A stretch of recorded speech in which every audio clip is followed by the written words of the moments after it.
vamos lá, pessoal, terceiro ano, dica simulado.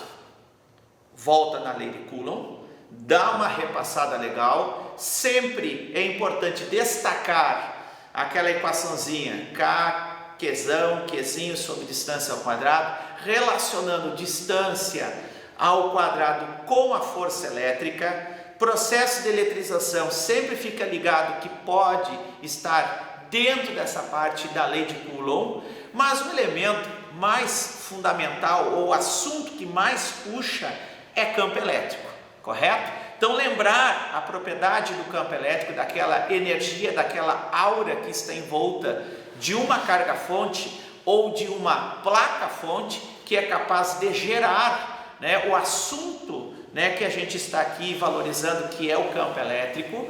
O campo elétrico é a propriedade que obrigatoriamente é aquela manifestação da força em cima de uma carga de prova. É uma grandeza vetorial, sempre campo elétrico é vetor, e a gente tem que observar as condições de como ter o campo elétrico de uma carga-fonte positiva e o campo elétrico de uma carga-fonte negativa.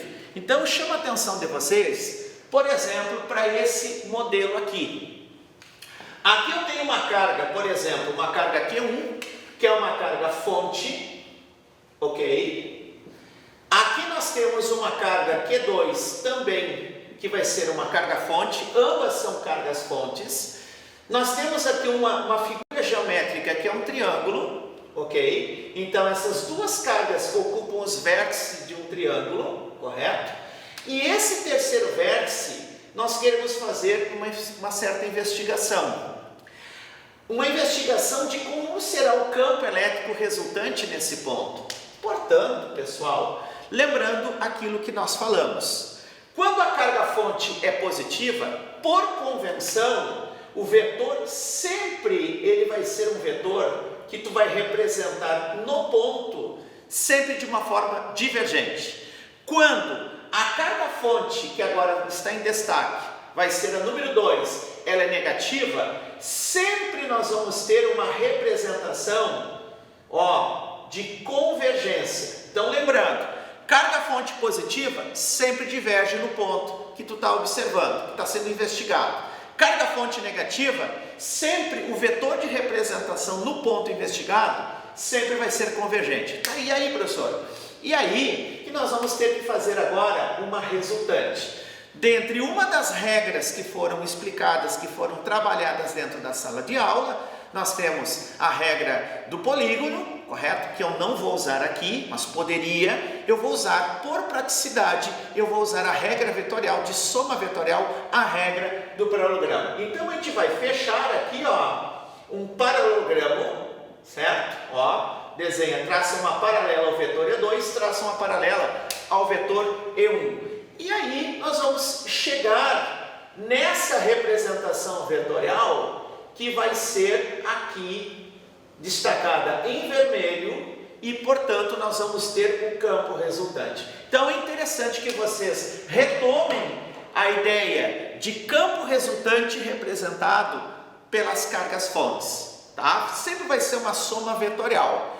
A outra dica que eu passo para vocês, assim, de uma forma bem incisiva, para que vocês voltem no conceito de potencial elétrico, que é uma grandeza que está dentro do campo elétrico e é uma grandeza do tipo escalar. Muito cuidado, tá? Força e campo são representações vetoriais, são vetores que nós temos. O campo é vetorial, a força é vetorial. O potencial elétrico, que ele mede a quantidade de energia que pode ser usada sobre uma carga de prova, quando ali colocada, para poder fazer uma realização de trabalho sobre essa carga de prova, ok? E aí então envolve energia, o contexto ele é bem amplo dentro do potencial, e então vai essa dica: cuidar as propriedades do potencial elétrico, ok? Por exemplo, aqui nós temos um campo elétrico uniforme, que é um campo bem mais adequado, bem mais bonito, onde nós temos vetores de mesma direção, de mesmo sentido e também de mesmo módulo. Quando nós abandonarmos uma carga de prova positiva, essa carga de prova no seu movimento espontâneo, ela tem energia aqui no ponto, devido ao campo, uma energia potencial elétrica. Essa carga, ela vai ganhar um movimento e, portanto, ela vai adquirir energia cinética. Ou seja, o campo elétrico é um sistema conservativo. Então, para ganhar movimento essa carga de prova positiva, ela vai estar diminuindo a sua energia potencial e, consequentemente, ela vai estar ganhando uma energia cinética. Estão percebendo que é um movimento espontâneo? A carga de prova sairá da placa positiva e vai vir para a placa negativa, um movimento espontâneo, certo?